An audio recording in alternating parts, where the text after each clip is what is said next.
Hi, and welcome to Dramatic Knits. My name is Steve, also known as Dramatic Knits. And I'm Kelly, also known as Calsters. And today is Sunday, January 3rd, 2016. This is episode 238. If you're a returning viewer, thanks for coming back this year and joining us. And if you're new, well, you're starting off the year right, if I do say so myself. So, it's a new year. It's 2016. Many amazing things are going to happen this year. I can just feel it. And as you can see, we've got new props for the show, a new little layout in the back. It's showtime. So it's not really for the show. It's really for our booth, but I thought I could live up here for a little while. So we're recording in almost pitch black because there's so much sunlight coming in from the windows that we had to turn off all the lights. So we're kind of like, what are we looking at? It's because it's actually relatively dark in this room. But the lighting's working. She's got a halo going on over here. But it's better than it was before. We tried to record almost a half hour ago, and it was not a pretty sight. We even switched chairs. Well, we're going to try. It didn't feel right, me being over there. It kind of felt nice to have a little bit more padding on the chair bottom, though. She's got my broke down old chair. It doesn't stay up anymore. That's why she's not all that much shorter than I am, but the chair. Yeah. Anyway. Rambliness. That's a good way to start. So, let's do a quick week in review for each other, because you only have a week to recap this time. I do. Not a month. So, for myself, nothing really exciting to talk about. It was my last week of vacation. I go back to work tomorrow. So excited. I don't have kids tomorrow, which means I'll be doing a lot of this. I've got to be there all day, and it won't take me all day to plan out my lesson. So, anyway, New Year's Eve happened on Thursday, in case you didn't know. And Andy's dad came into town. He has not been here since shortly after we bought the house, so it's been about 2 years since he's come down this way. He used to live here. In fact, we used to rent his house, and when Andy and I first moved in together, we actually lived with his dad when I was student teaching. That was fun. So he came down, and we kind of just hung out. Andy had a lot of college football to watch on Thursday and Friday, and then Friday we went to Bloomington and had some Indian. We took his dad to try some Indian cuisine for the first time. It's pretty good. I just had some for lunch with my leftovers. And then yesterday we went shopping in downtown Champaign. It was all right. I was telling Callie there's a lot of restaurants and very few shops anymore. So we drove to Bloomington, actually, and we shopped at Gordman's, where I got my sign, and Tuesday morning. And we got some really cool stuff for the booth for this upcoming show season that we're really excited about. So that was good. So that's pretty much been my week. Nothing very exciting. I went to bed about 9:30 on New Year's Eve, so I had no ambitions to stay up. So. My week has been fairly busy. On Monday, I went in to work, and it was a disaster because it was raining bucket tons. In fact, actually, close to where I went to college, they were completely submerged. Not that far away from my actual college's location. So it was a disaster at work because when we moved into the building, everything was hunky-dory and we didn't have a whole lot of problems. But in the last 6 months, we've noticed that we have leaky windows and doors and everything. And so I was the only one there, and I got the privilege to call my boss and be like, it's there's leaks everywhere. My office was luckily unharmed and has been so far, so that's been very nice. But So that happened. Worked my normal hours. Then Tuesday, I went into work, and I actually had a friend call me. She is my friend that lives in Albuquerque, and so she came in and surprised me, and we met for brunch. And then I took the rest of the day off, but I came back in to work a few more hours before I called it a day. And then Wednesday worked and had a pretty good day. And I had a party to go to afterwards with my group from my leadership class. 2 of my group members didn't show, but there was 3 of us there, including myself, plus my teammate Leslie's husband, and that was a lot of fun. We had chili, and we were drinking, and we played this game called Keno. It's spelled Pokeno, and I had never played it before, but it's kind of like a cross between bingo and poker, and it's kind of a betting game, or at least that's the way we played it. There's a lot of different ways you can play it, but it was a lot of fun. And Carolyn is one of my other teammates, and she actually brought it and told me that it was like a family game that they played.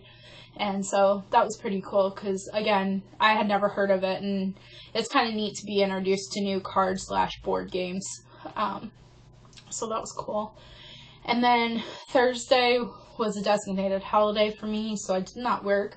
But ironically enough, I caught up on Empire, and I'll talk about that more later.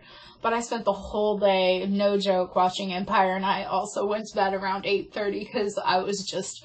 One, I was devastated by the way the mid-season finale ended, and then 2, I was just really tired because that was 9 hours of straight Empire.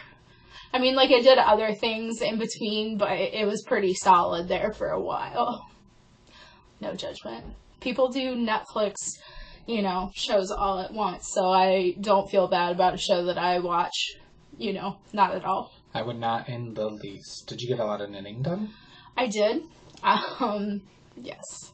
Good. So that was pretty productive. New Year's Day didn't really do a whole lot. Kind of got caught up on some things. And then yesterday I worked. Sorry, I had to think about it. But I worked. So, yeah, that's been my weekend review.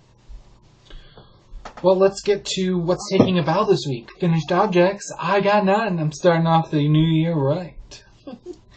I was so close to having a finished object, and I am just sad that I didn't. But, having a foe or a hoe?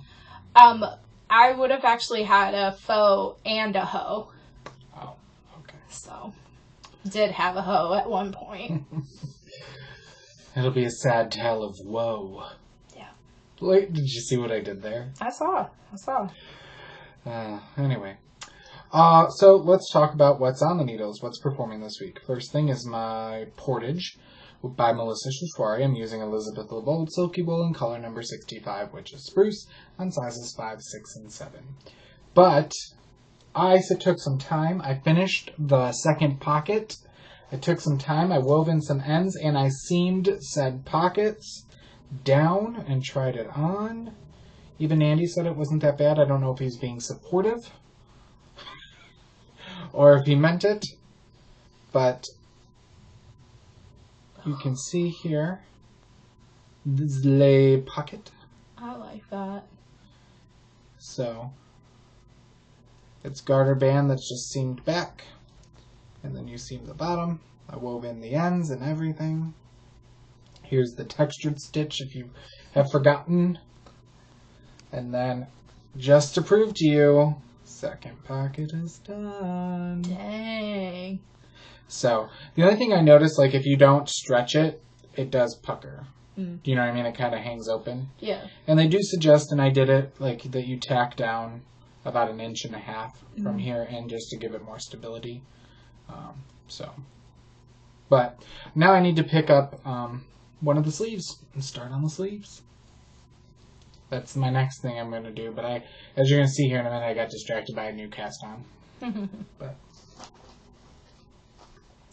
The second thing is Mix It Up by Jana Huck. I'm using local alpaca that's been mail spun to a fingering weight. Size 3 US, 3.25 millimeters. One skein is natural, one I've dyed to our blue steel colorway. It is a hot mess, but I think I got 2 more repeats to do before I start going all the way across in one color. So you can see again I've switched the color. The bands are a little bit thicker than they were, with of course the striping in the center.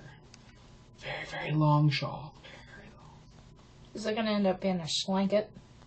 It's not very deep though. Do you know what I mean? Are you going to block it though? I am, but it's not. I don't know if you're meant to block it that open or not. I don't know. It's kind of like an accordion. We'll see. But the yarn's starting to go real quick on these rows because they're so incredibly long. So I'm like, we'll see. And I had plenty of extra, but I didn't even do the extra repeat that I was going to do because I was like, I'm done with this.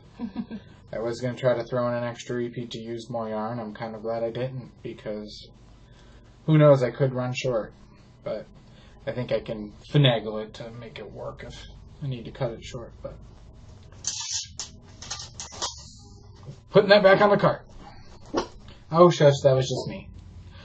Dogs hear the slightest thing anymore. They're thinking intruders in the house.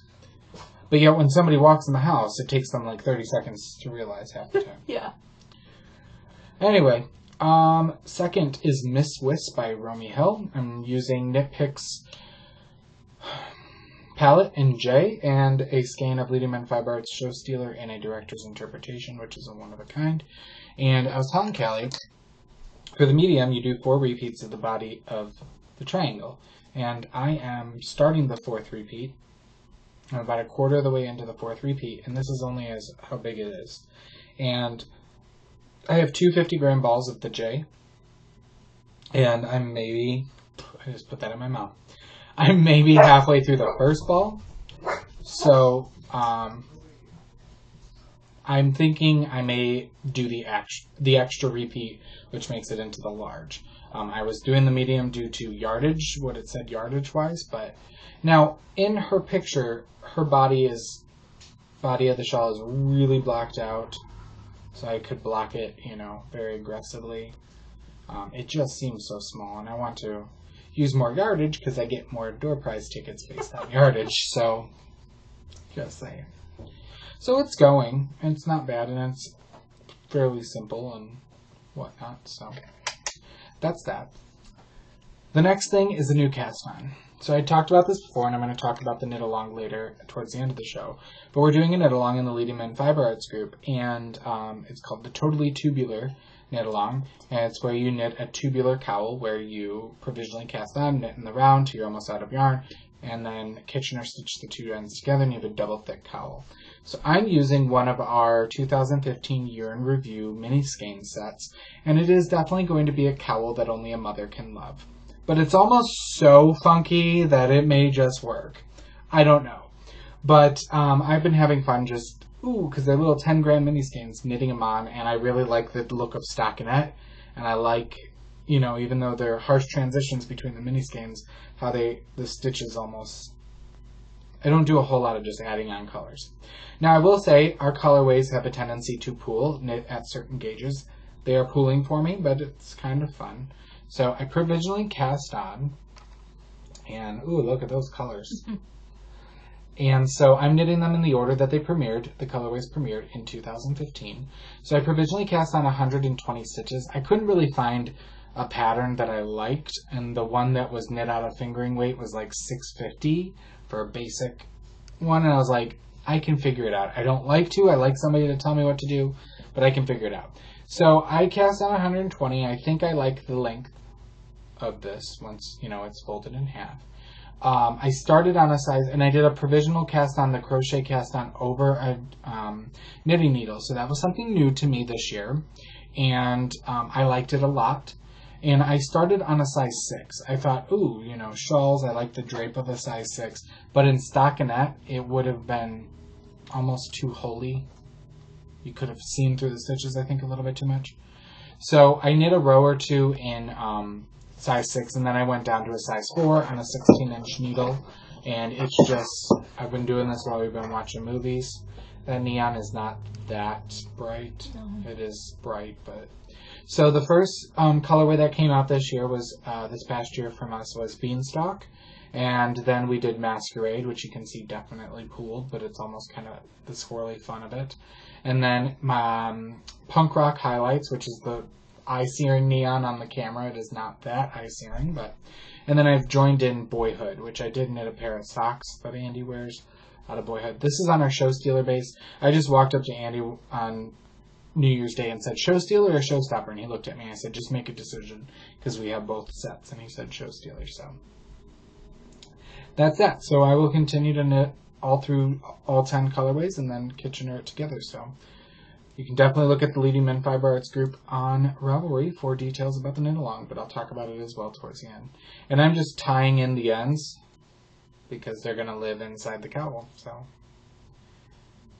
and I even had to drop down, you can kind of see there, and pick it back up. I'm not really good at tightening up my stitches when I pick it up, but I'd only picked up one ply of the yarn and didn't realize it, so I'm kind of in love with this, and I love the feel of it, and it's, again, it's a cowl only a mother can love.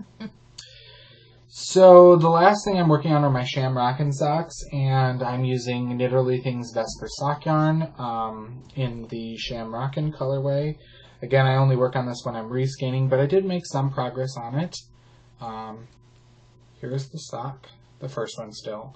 But you can see here, I did use one of the colors, but you can see here I put in a ripcord.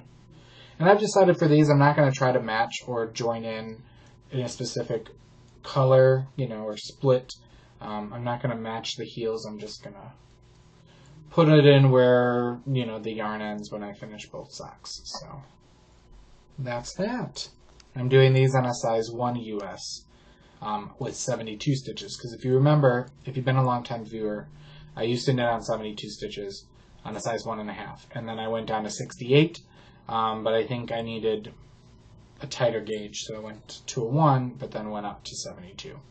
So, but I'm enjoying, I like the fabric better. So, that's all that I'm working on this week. And then next week I'll have nothing because I'll be back at work. The things that I'm working on, so I did not bring my Snowy Owl by Pearl Soho here because, one, it's a monster. Like, it is huge. Like, I think it needs its own car seat. It's that big. But I do have it all seamed together. I gathered the tops together so it looks like the picture. I have one eye done. I need to weave in the ends and attach it. I need to do the second eye and the beak, the nose beak. So I actually didn't have gray in that weight, so I kind of finangled something that hopefully will work. So if not, it's going to Steve anyways. So I'm thinking the dogs just farted again. They've been a little gassy today. Yeah. I'm thinking because, again, this isn't going to live here once show season starts. So maybe he'll go on top of this. I'm not happy with this placement, and it's not as colorful. I put them in bins. We had bought these bins for smaller shows, but I'm thinking maybe he can live up there. Yeah. With all his... He's right in between us, so. With all his little friends. So I'm working on that, and if I would have not fallen asleep at 8 last night, I could have gotten it done. Just saying. Just gotta throw that out there. Hey, if you need it, take it. That's what I say. So drained. And then the other thing that I'm working on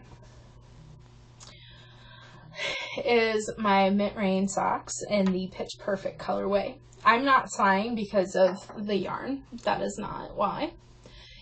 If you'll notice or remember when I said, well, I could have had a hoe, and I did have a hoe today. Well, it was a little story time here. So, I keep my knitting in my project bags unless I just toss it on top, and no big deal because I'm running to work or doing something. So I get home from work on Tuesday, and I noticed there was a giant gash in my sock. And it was already done. Had Kitchenered and everything. Was ready to pick up the heel. I'm not going to point fingers, but I'm going to guess as to what happened. Is that I set my knitting to the side of the recliner that I sit in and knit. And I'm guessing that my father sat in the recliner to watch TV, which, no big deal, right? Well, Dad is a recliner freak, as in, it always has to be reclined.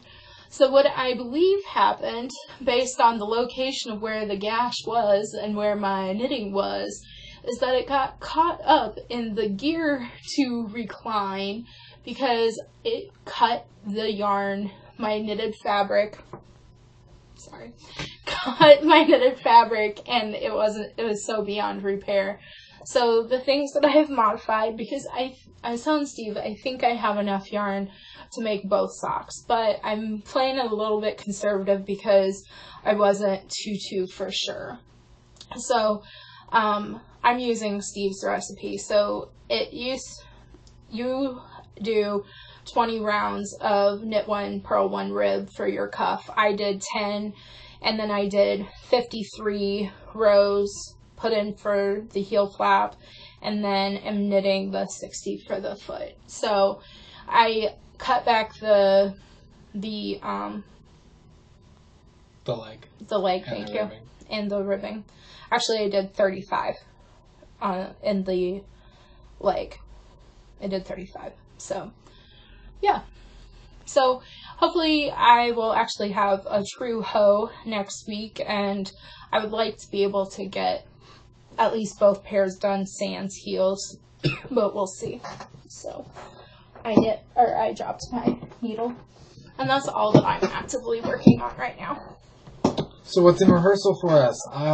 Again, I'm still not close to being done with anything, so just working on my projects. That's all I have in the works. I think once something gets done, I do think I'd like to cast on something with one of my skeins from Twisted Fiber Art, because Andy has graciously allowed me to acquire 3 skeins of a very pricey but very well priced for the amount of work that goes into it yarn. And he was like, I had one, and then he was like, you can't get another one until you knit it, and then he let me have 2 more at Fiber Expo in October, and I know I can definitely not get any more until I knit with it. So that's probably going to be the next something on the needles.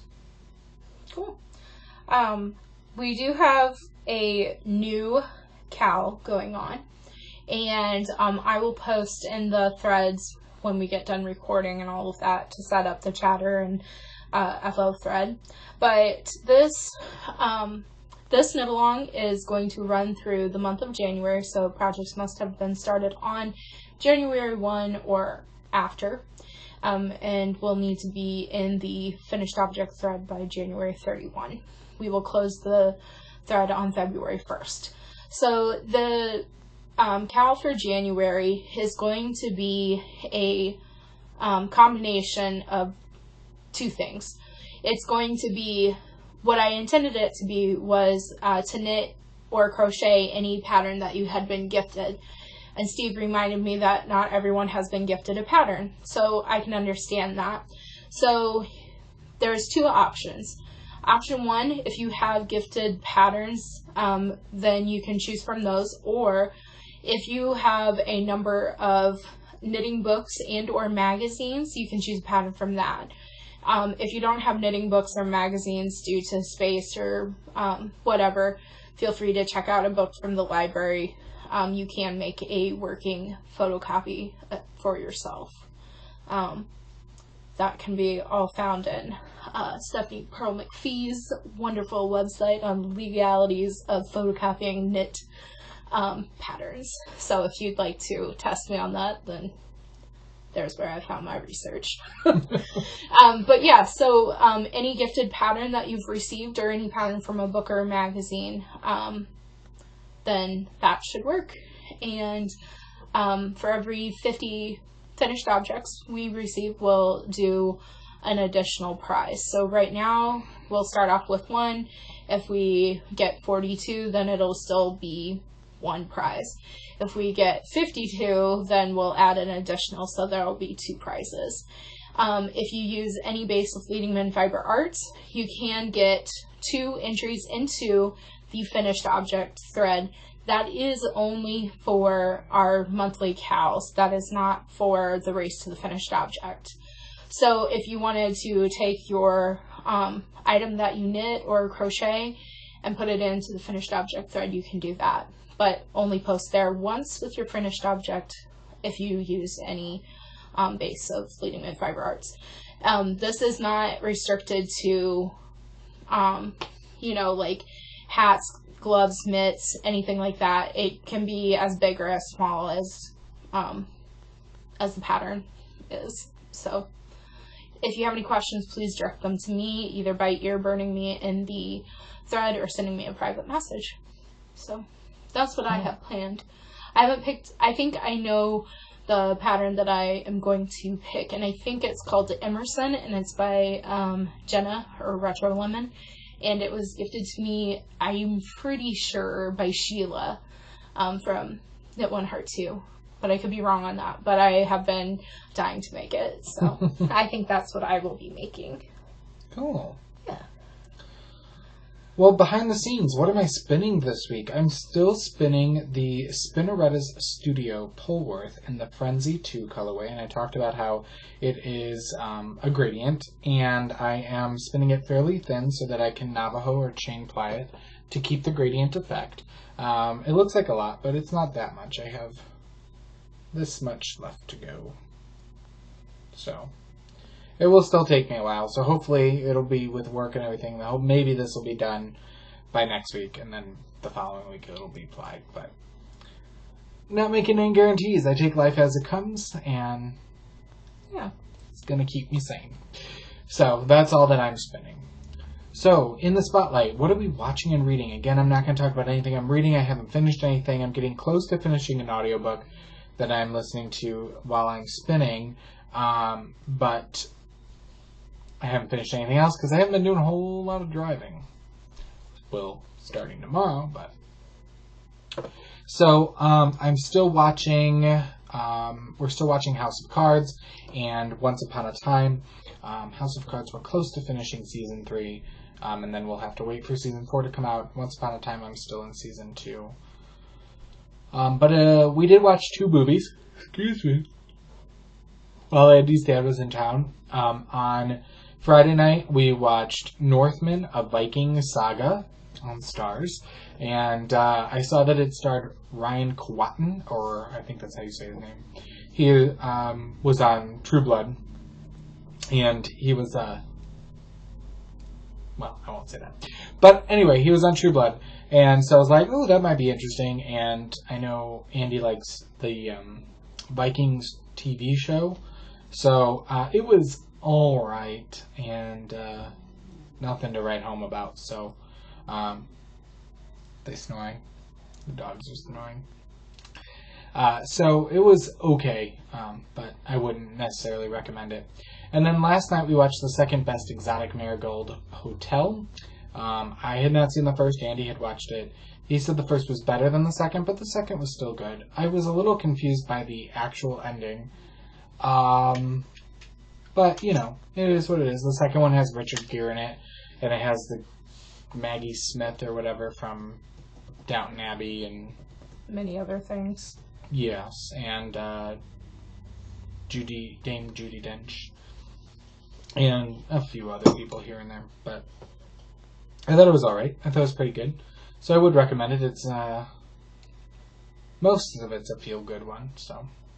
Which Callie said the first one was a little more depressing, so. Yeah. So, that's all that I've watched this week. So, as I said earlier, I went on an Empire binge, and I'm not gonna lie, I it was like an emotional roller coaster for me. Some episodes were better than others, I thought, which I didn't think I'd say. Like, I felt like Empire was, like, giving me 100% every week. And then, I don't know if it's because I kind of read some spoilers on some episodes, but I was like, oh.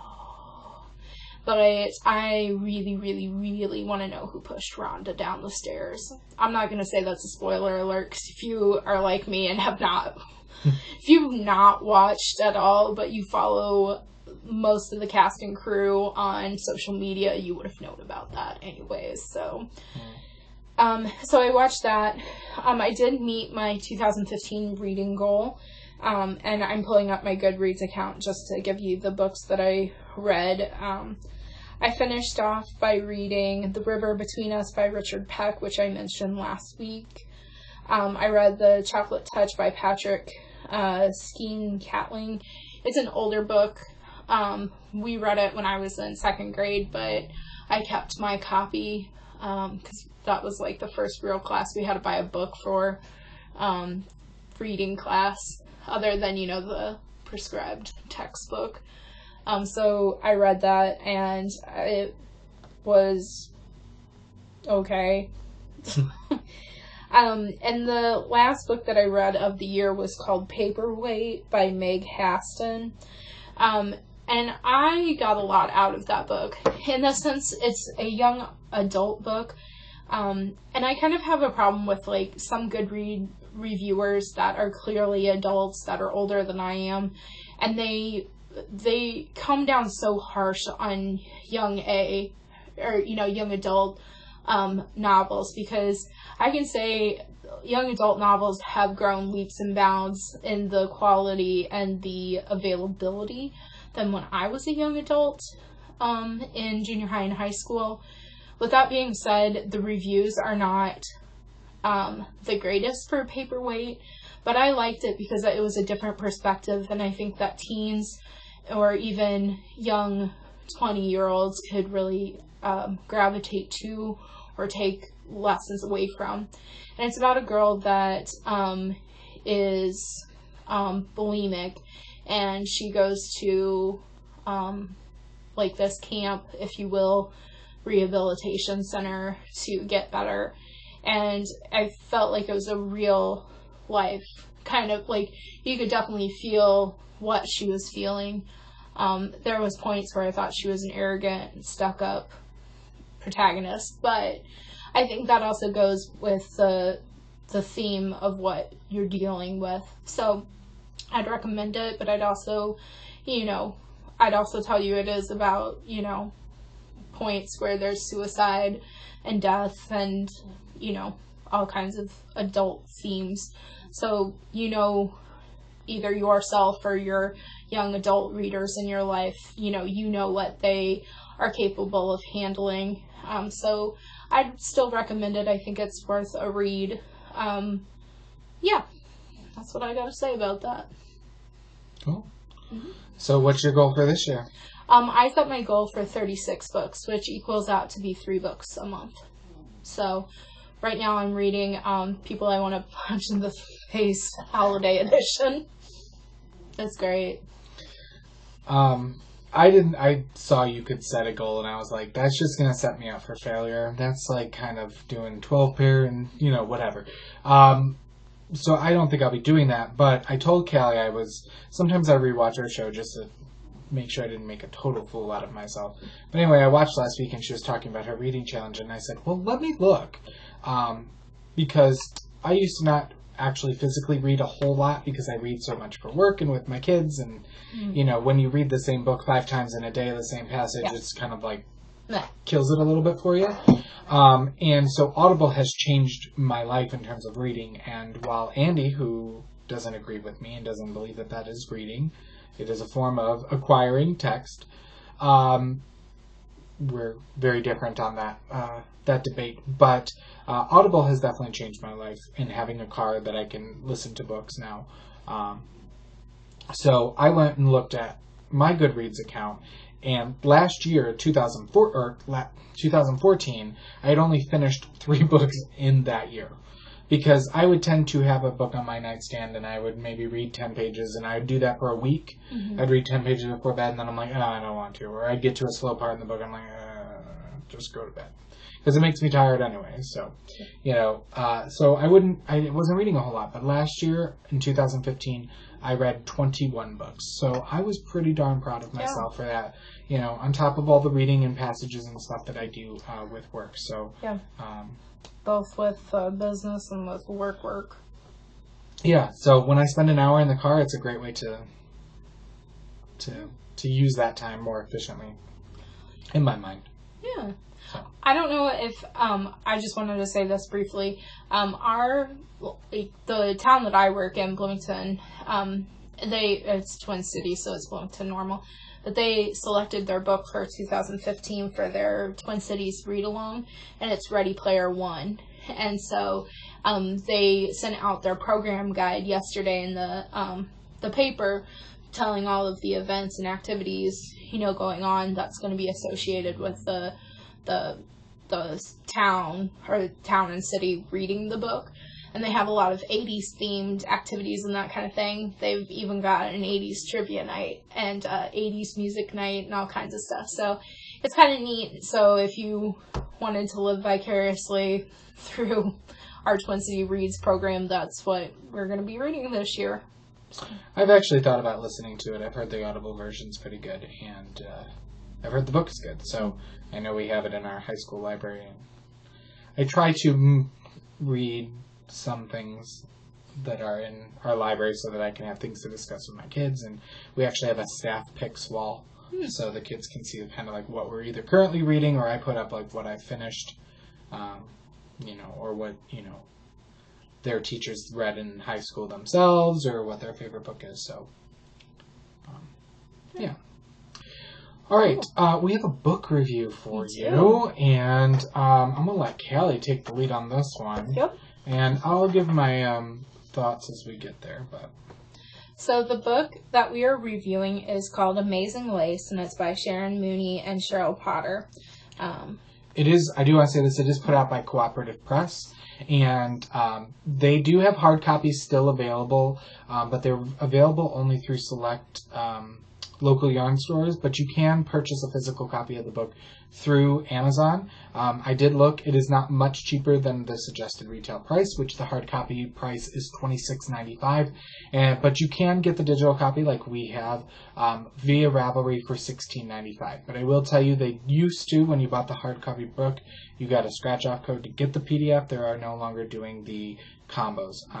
They had to make some business decisions, and we understand that on our end. So just letting you know, I wanted to give you the prices and give you the options for that. The photos are by Sadie M. Collins. It's 13 hand-painted shawls with and without beads. This is what the cover looks like.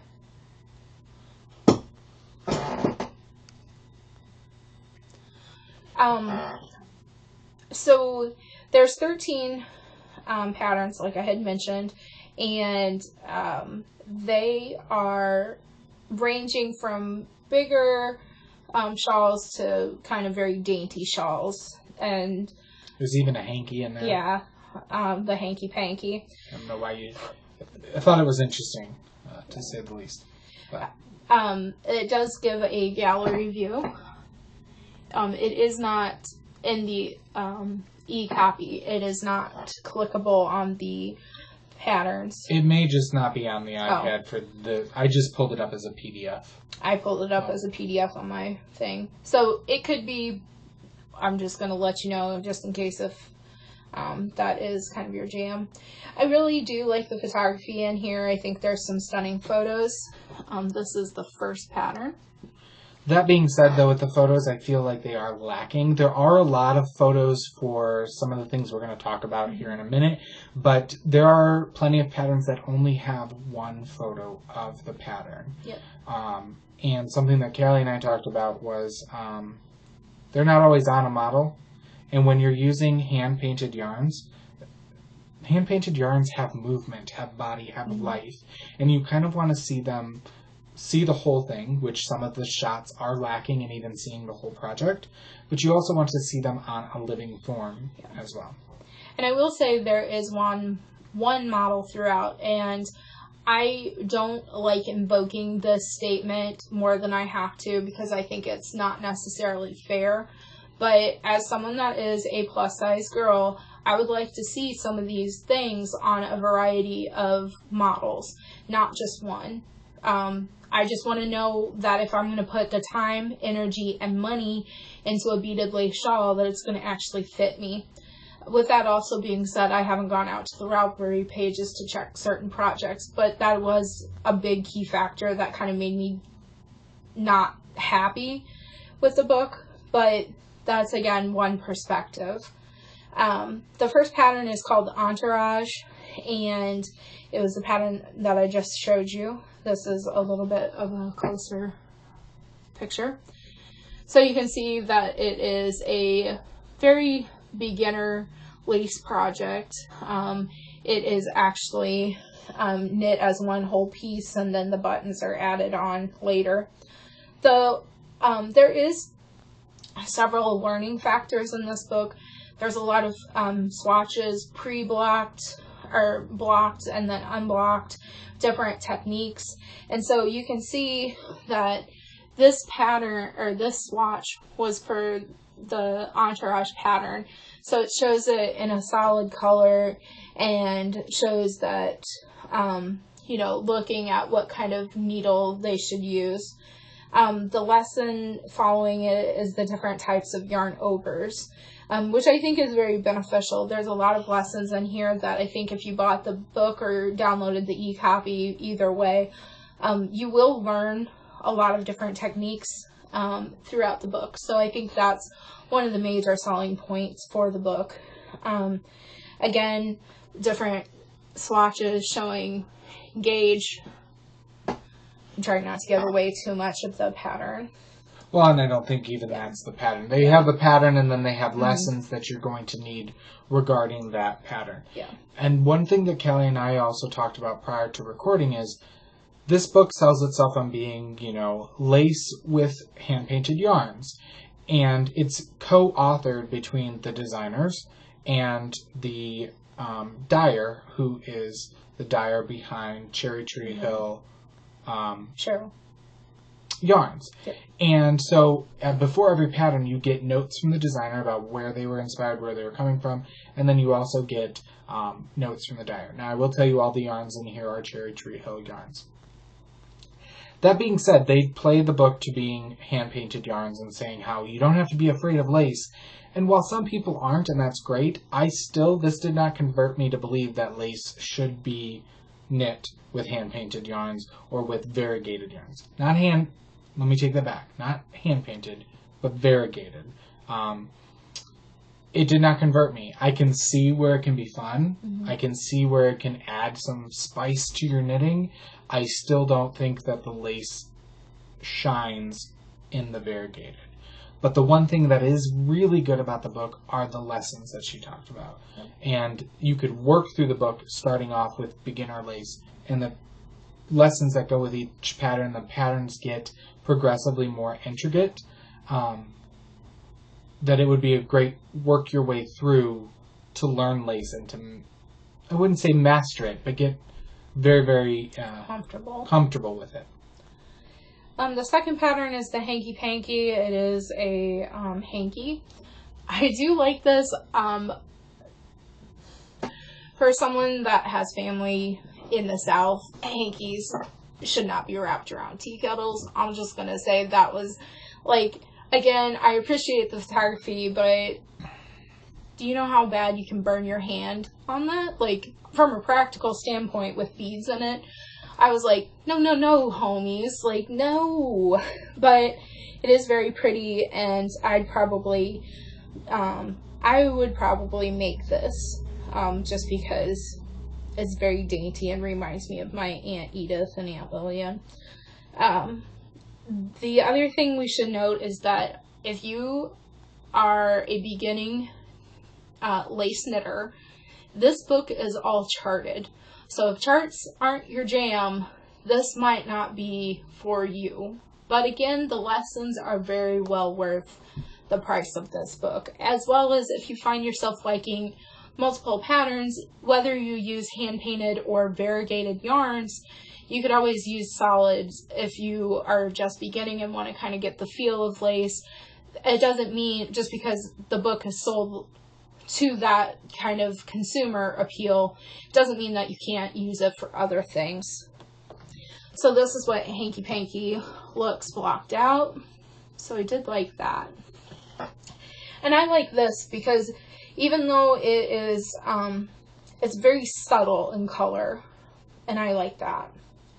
Again, they go into swatches, what it looks like in like one pattern repeat, and the lesson on this one is choosing beads. So that is very handy. And attaching beads. This one is called the Kingfisher, and this model is wearing it without beads. And I liked this one because it's not so much variegated. I did not know Cherry Tree Hill did progressive yarns or gradient yarns. So a lot of the shawls, there's not a lot of deep shawls in here, which, aren't always my favorite, but, to each their own, right? So this one is beaded. Now, and I thought this was an interesting and neat shawl. I did actually like the variegated in the garter stitch section, and then the lace with the beads. And the way those beads worked is they were stacked one on top of each other to make a statement rather than just a smattering of beads. The lesson for this is wrap and turns, which the photography for this is so spot on because it is honestly one of the best explanations that I've ever seen for a wrap and turn demonstrated through photography. So again, even though, like Steve and I have said, some of these things don't appeal to us, but these lessons are well worth their weight. It's several pages of photographs, and there's 6 or 8 photographs on a page. Mm-hmm. Very clear. They tell you one step what to do. Show the picture. Next step, what to do. And they show you how to do it on right and wrong sides. So that I can see going back to and referencing for myself because, some YouTube videos are great, some aren't. So. Yeah. Next pattern is Serengeti Sunset. And I do remember liking this one even though it is very shallow. It's a good accent piece. Mm-hmm. The one thing that I will say is they actually did do a good job, for the most part, of putting the model in lighter color shirts so that you can see the lace patterning through it. But again, that's a play on color and play on what you're wearing. Are you always going to be wearing just a white button-down shirt to wear your lace knitted accent piece with? Mm-hmm. I don't know. The lesson for this is choosing fiber for your shawls, which is very cool, as well as maintaining shape while using wrap and turn. So it's kind of a 2-for lesson in that one. South Seas is the next pattern. I actually really, really like this, and I really like the colors of it. This was probably one of my favorites, if not my favorite out of the book. I was disappointed with the picture. This one I really would have liked to have seen on a person, and that's the only shot you get of that particular project. This swatch shows how the diamond-shaped lace design using different gauges. So I think that's pretty neat to see as well. Again, we all knit a little differently, so. And the lesson is gauge and tension and knitting needles. The next pattern is Feeling Groovy. And I really wanted to like this. This picture doesn't make it look all that bad. But it's a big stole. Half of it has one lace stitch. The other half has a more mesh lace stitch. So it's kind of like, I like a little bit more symmetry, or I don't know. I'm not going to lie, I didn't like that pattern. The lesson, though, is changes in project sizing. And again, it's kind of more about gauge, but, using different yarns when you switch in and out for a project. So, The next pattern is Sing Me the Blues. And I did not mind this one. I liked the shape a little bit better. Again, it's charted. The construction is very interesting. The lesson is on the difference between make one and make one right and make one left. The grand finale, Which, sorry, I have an issue with. This is not the end of the book. I would think you would put the grand finale at the end of the book. And I do not like the edging on this shawl. I am not a fan of little tendril things. Just being, you know us, we're honest. It's the least we can do for you guys is be honest. I think there's plenty of people, I'm sure, who will knit it and love it. I mean, everybody's perspective is different, but I think, I want to know what you really honestly think about it before I buy a book. Because again, it's going to take up space either on my hard drive or it's going to take space up in my my bookshelf. Sorry. Punting on the Thames. I think I said that right, but I could be wrong. Punting? Yeah, punting on the Thames. I'm going to say that a variegated or hand-painted yarn was a horrible choice for this pattern. It, in the nicest way that I can say it, looks like clown barf. Like, it does not show off the pattern at all. And that's the one picture you get of it. And that makes me extremely sad. This one is, it is written out, but there is also a chart there as well. The lesson is in markers. Sorry, there is actually 2. But that does nothing any better because she's sitting in the dark and she got a funky dark shawl on. I'm going to try to say this. It is in French. Perle something. It's the cover. This is the cover shawl, and I do like this. I actually do like this one. I like the gradient that they chose. I don't think it's bad because you can actually see the lace, the color changes. Is that what it's called, or is it called? Oh, it is. There's another one that's kind of French too. I was like, so I did like that one. Yeah. So the lesson is colorways and when to use them. This next pattern is Etsu, and I didn't mind this one either. I didn't mind it, but I think it looks very homemade. And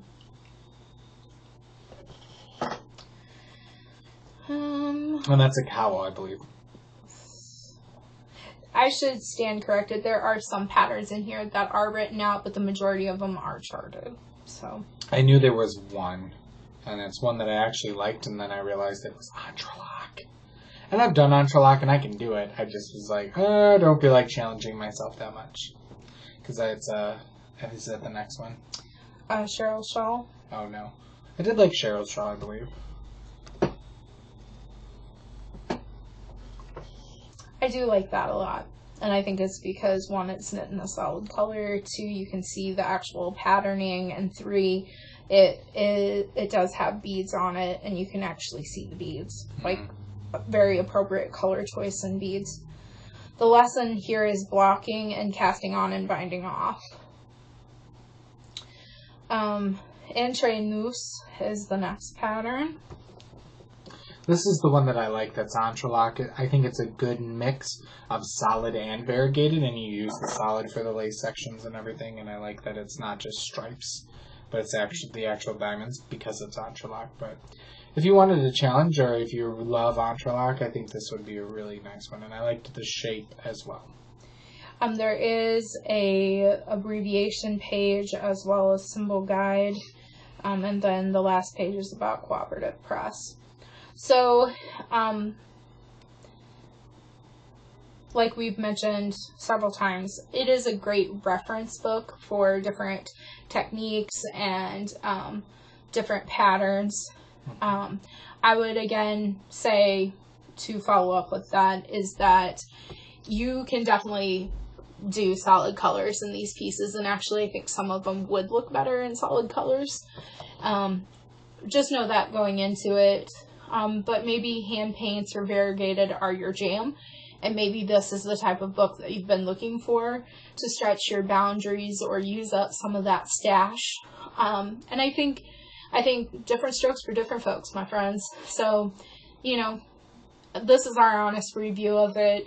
I think I will use it for some things, and I think I will make the hanky, but and a few other pieces. But again, I'm going to choose to do it in solid colors. So, my final thoughts on the book are, one thing that I thought was interesting too is there's such great lessons after every project, and I believe there wasn't anything after the last project. There were no lessons. Right. There were no, as I said, final thoughts, because it was very much a conversation of sitting you down and teaching you lace, and there were no final thoughts after the final project, and that kind of bothered me a little bit. There was no closure to the book. And again, I reiterate everything that Kelly has said in terms of the book. So definitely, if you're new to lace, if you want to take on lace, if you want to have guided instruction through it, and you like some of the shapes and the projects and things like that, again, don't feel like you have to do them in the variegated. If you want to, awesome. But take advantage of the teaching and learning that can take place through the book. It is definitely worth its price in that aspect. Yes. I mean, if you're considering, craftsy classes can be great, I'm sure. I've never taken one, but I think this would be akin to that almost. Yeah. So. Yes. So it is available, like Steve mentioned, in select locations on Amazon as well as your local yarn store. And you can buy directly through Cooperative Press. You can no longer buy through Cooperative Press. Just kidding. I was testing you all and memory skills. But you can buy the digital download on Ravelry. Mm-hmm. So. All right. A round of applause. We did talk about our January knit along. So any patterns that you've been gifted? If you haven't been gifted anything, knit something from one of your books or magazines in your stash, or go to your local library. We have some prizes to give away because it's a new year, which means things ended in December. It almost became a tongue twister. Look, I added more to my cowl. Yay! Very cool. I like it. It's so gaudy. I like it. Okay. I'm going to withhold the comment and say it after the show. So we had our toy knit along thanks to Callie's fortitude, and there were a lot of toys that were knit. Yes, indeed. So we had over 100 entries, but not 150. So we had 3 prizes we drew for, and the first one Callie is donating. It's a $10 $10 to a pattern of your choice, or patterns up to $10. So maybe you get 5, patterns that equal $10. You go on with your bad self. You just send me the list to our winner. And our winner is, I have to scoot closer because I can't read that far, but it is number 23, Rose Bob. And Rose knit in a sheep, and that looks very much like Shaun the Sheep. So congratulations, Rose. Get in touch with me. Send me a private message with the pattern or patterns that you would like to have, and I will make sure to gift those to you. Awesome. Our next 2 winners, we pulled from donations to the show. So the donator asked to remain anonymous, but they know who they are. So thank you very much, and we're taking good use of it. So we have 2 skeins of Knit Picks Swish Bulky, one in the colorway Coal, which is black, and another one in Planetarium. So we're going to pull for 2 winners. The first person to contact me gets to choose which color they want. The second person gets whatever is left over. Yep. I think that's only fair. So the first winner of one of the skeins of Swish Bulky was number 7, who is Mercantile 519, and that is Nicole, and she had a whole smattering of hedgehogs hedgehogs, and she had hedgehogs all over that thread because she was going to town with her bad self. She also, I think, came up with a little bumblebee and things that she designed, so she had a lot of fun, and I'm glad to see that she won something out of this thread. The second winner was number 29, who is Val Sue on Ravelry, and that is Val, and she knit a very cute owl. Very cute. It's blue with a blue and yellow body. So, Nicole, Val, please email me, Dramatic Knits on Ravelry, and whichever one gets in touch with me first, let me know what your first choice is. If you are the second person and I've already given away your first choice, then I'll let you know, and send me your first and last name and your mailing address, and I'll get that shipped out to you. So, yay, Toy Knit Along! Thank you to everyone that participated in the Toy Knit Along, as well as all of the other cows that we had going on throughout the year. It meant a lot to me that you guys supported the idea that I had and fostered it. She's got some good ideas coming up, too. Yeah. So, and there'll be plenty of other knit-alongs, because, like I said, I'm trying to bring in knit-alongs for Leading Men Fiber Arts, and, it's kind of one in the same with the podcast. It's not the podcast, but it's part of the podcast, so... we did have December come to a close, so the December race to the finished object contest also came to a close, and we drew for 2 winners. The first winner wins a skein of Mint Rain hand-dyed yarns in her twist sock, which is 80% superwash merino, 20% nylon, 400 yards, self-striping in the Depths of Space colorway. So love. I'm ordering Mardi Gras after this. Even though she's got time to make the donuts by FiberNet that I gave her. Oh, yeah. I actually do have a plan. I'll tell you about it later. You will also get 2 wonderful packets of tea that she included, as well as a goodie bag with a caramel pop and a finger row counter. Yes.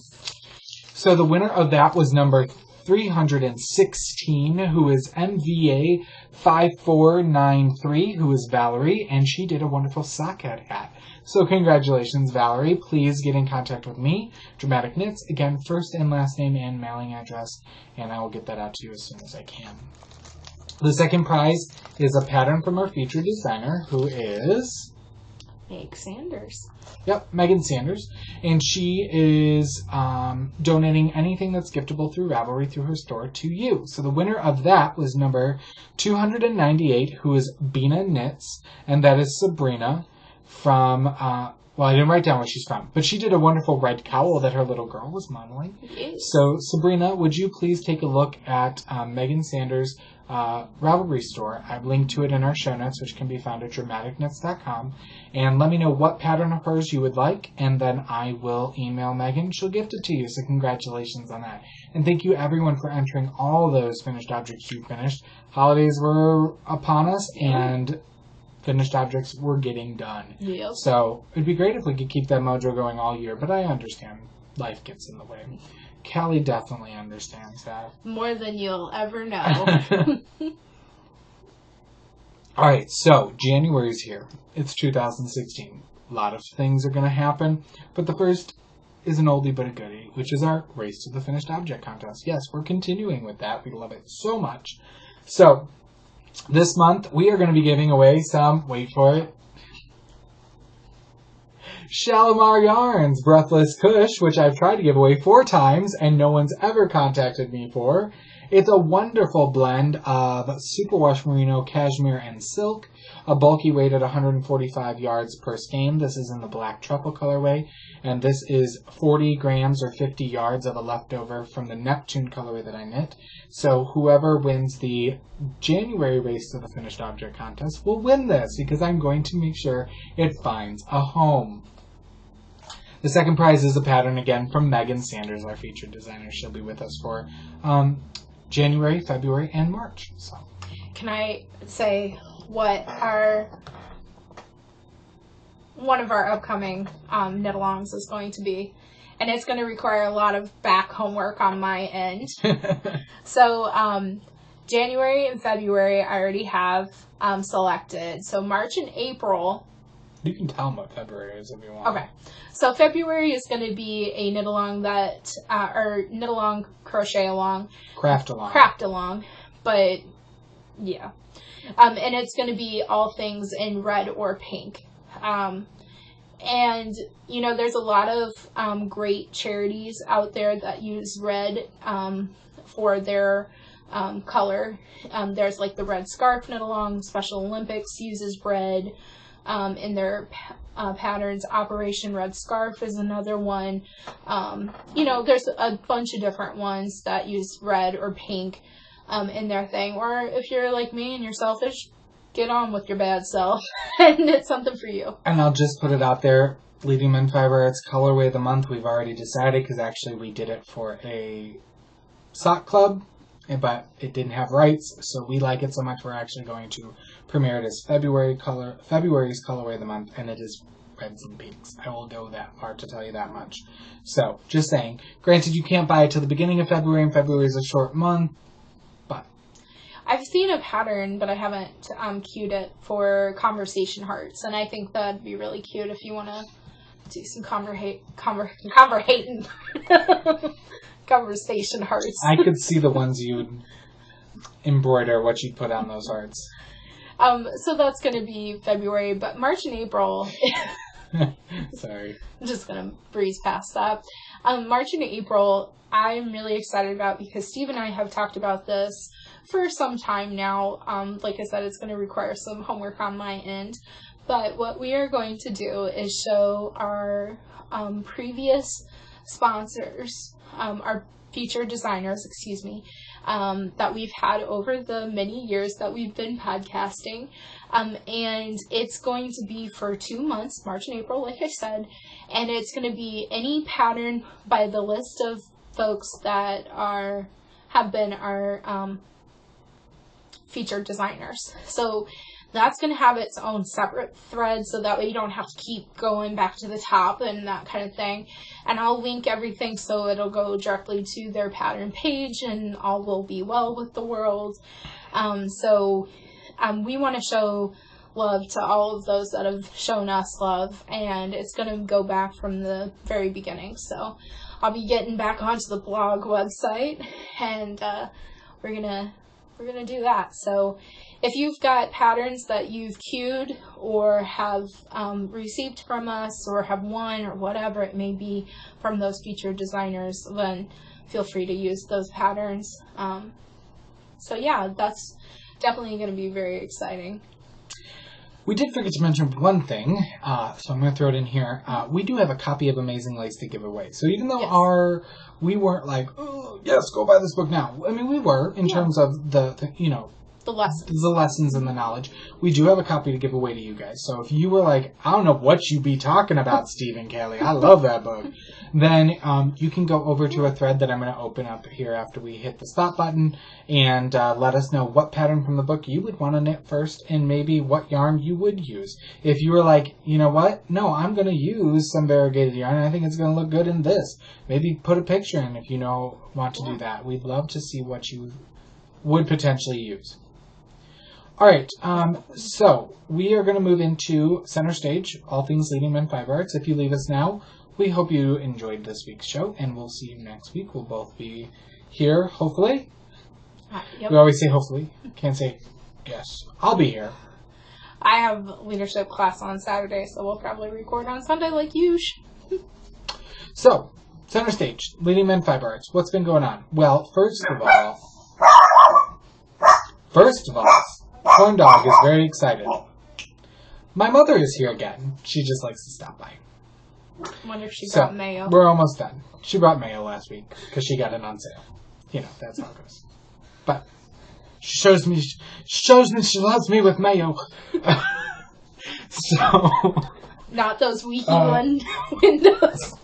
Wiki Lindos. That's the episode title I've chosen for this week. Alright, first thing I want to talk about is our year in review sets. They have been going like hotcakes the past couple of days, and I'm just like, yay, because I had 10 of each base, and now I'm like, oh, I don't want to make a whole bunch more mini skates, but I will. So don't let that stop you from buying them. But I brought up one of the packs because I really like the way they look with 10 skeins. Usually we do 5, but this is what you would get if you bought a set. This is the Showstopper, but the Show Stealer looks exactly the same. It has all the colors in the order that they premiered in 2015, and then it also has a nice tag on the back with what colorways, and it'll tell you, when you look at it from the back, from left to right, what are the colorways that have premiered. So This is the pack. This is what I'm knitting, except this is Show Stealer into the cowl. So I know a lot of people have wonderful plans, not just the cowl, but wonderful plans of what they're going to do with these sets. The second thing I wanted to bring up, and we don't just have mini skein sets, we are offering the full skein set, so you can get 10 full skeins of each colorway, and you would get 10% off of your total purchase. It's already built into the price, which basically means you get one of the skeins for free. Okay, second, our January colorway of the month. Last thing with this. Pre-orders for these will be up throughout the entire month of January. So, alright, now, next. January's colorway of the month. I showed you last week. This has been going like gangbusters too. I don't know if many people love it. Somebody said it reminds them a little bit of R2-D2. Maybe that's it. Maybe more people were getting a following of our colorways of the month, which is great. But our colorway for January is called Winter Night, K-N-I-G-H-T. And it has lovely shades of blue, along with undyed sections in the yarn. So this is on our DK weight or dramaturg base. This has been going like hotcakes as well. Pre-orders for this will be up through January 8th. On the 9th, I will take down pre-orders, and then, it'll be up in the shop in various forms after that. So that is Winter Night. If you're interested in that, it is available on all of our bases except for Spotlight, because that's on back order and we don't have any. All right, let me show you, let me talk about our totally tubular knit along. So in the Leading Men Fiber Arts group, if you're not a member of the Leading Men Fiber Arts group on Ravelry, you should be. Go on over and click join. We are doing a totally tubular knit along. So what that includes is knitting a tubular cowl where you pretty much provisionally cast on, knit in the round, and you could use just one color of Leading Men Fiber Arts and knit it till you're almost out, and then rip out the provisional cast on, and then you can either, you can't 3-needle bind off because that would give you a ridge on the outside. You would have to graft the two ends together. So this is my first time doing it, but you can see it's double thick. So there's no right or wrong side, which really makes me excited because, cowls tend to flop down and then you've got the wrong side showing. So I'm excited. Again, I did 120 I cast on, and then I'm knitting this on a size 4 for fingering weight. But you can use any weight, any base, any colorway of Leading Men Fiber Arts. It just has to be Leading Men Fiber Arts. It has to be cast on or after January 1st, 2016, and must be completed in pictures posted to the FO thread, finished object thread, by February 29th. That is a leap year this year. At least that's what I've heard on other podcasts. So pictures there, and there'll be wonderful prizes, probably along the lines of gift certificates to the store. Let me show you very quickly what we've added to the shop this week, and then we'll let you go. So, first of all, we have a new gradient in the shop, and this is Old Blue Eyes. It's on our Soliloquy gradient. It's 650 yards. Each mini skein, there's 5 of them, are 30 grams for 130 yards each, and this is lovely shades of blue. So that's that. Okay. Next up is Dramaturg, DK Weight, and Perfection, because it's my favorite color and it's perfect. Do you see how it kind of matches my accent wall a little bit? Next up on Showcase, which is Light Fingering Weight, 490 yards of 100% superwash merino, we have Ain't My First Rodeo.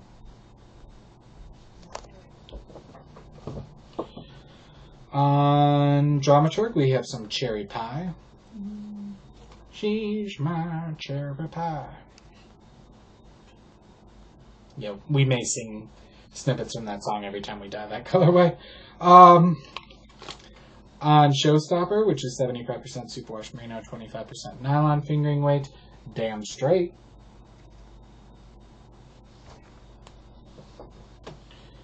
On DK Weight Dramaturg, we have My Maker, so different red. See the subtle differences between the two. This is a little more orangey.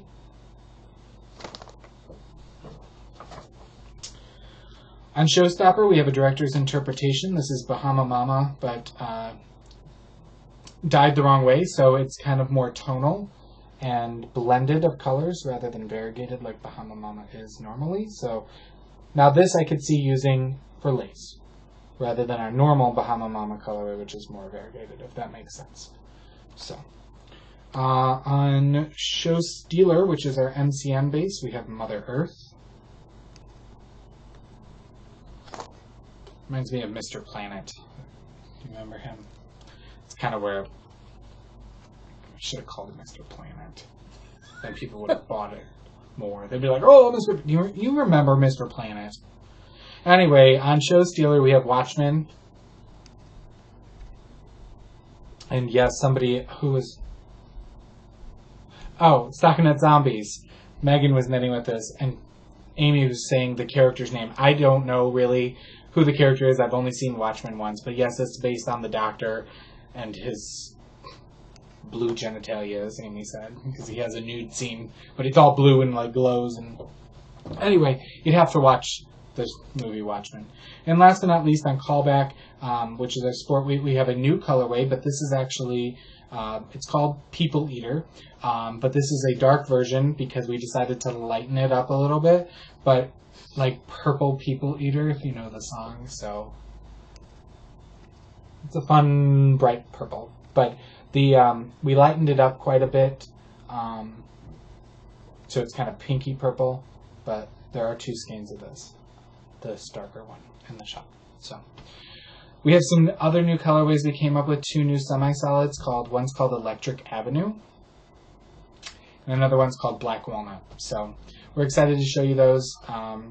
We're dying for backstock right now for shows, but once I get that dyed for the shop, I'll show it to you.